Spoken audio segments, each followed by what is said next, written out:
Mutongoria wa bururi athiĩte na mbere na icera rĩake mwena wa gĩcũa-inĩ na kũrĩa ũmũthĩ atinda kaunti-inĩ ya Lamu, kũrĩa president athiĩte na mbere na kuga thirikari yake nĩ ĩgacĩrithĩtie ũgitĩri kaunti-inĩ ya Lamu. Mimi nikisimama leo hapa Lamu, tumeweza kuhakikisha ya kwamba kuna usalama wa kutosha hapa Lamu, na wale wakora wachache wamebaki. Mimi nawahakikishia watu wa Lamu, hii Lamu itakuwa ni mahali pa amani. Hii Lamu itakuwa ni mahali pa kazi, na hii Lamu tutahakikisha kwamba kuna maendeleo na Lamu inasonga mbele.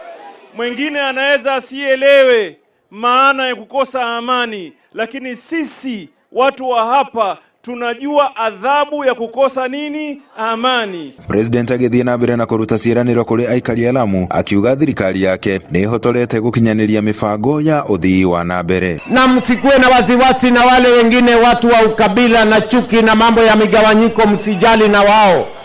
Wale hawana mpango bwana, hawana maono, hawana agenda, hawana sera, hawana mambo yote. Sijui kama mnanielewa.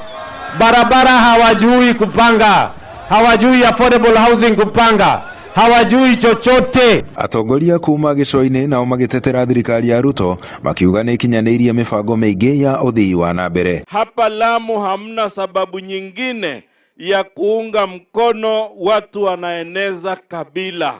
Watu wanaeneza kabila ndio adui ya wananchi, kwa sababu hapa Lamu na pwani nzima kila kabila iko hapa. Ni kweli si kweli? Mheshimiwa Rais, wewe wakati umenishika mkono nikiwa msichana mdogo, ukasema kwamba utakuja safirisi kufungua barabara ya nyumbani. Ninasema Mungu akubariki. Na wewe ni rais wangapi?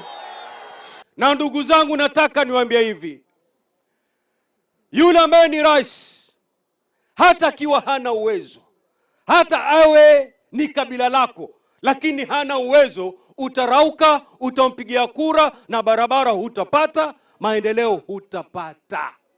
Thutha ũcio president akĩerekera kaunti-inĩ ya Tana River, kũrĩa nakuo athiĩte na mbere na kũrugũria mĩbango ya ũthii wa na mbere. Jumamothi ĩno nĩ atanyĩtwo gũthiĩ na mbere na icera rĩake kaunti-inĩ ya Kwale, kũrĩa agathiĩ na mbere na gũthũrima mĩbango ya ũthii wa na mbere. Handũ-inĩ ha Inooro TV kuma gũkũ gĩcũa-inĩ kaunti ya Mombasa, niĩ njĩtagwo Francis Madi.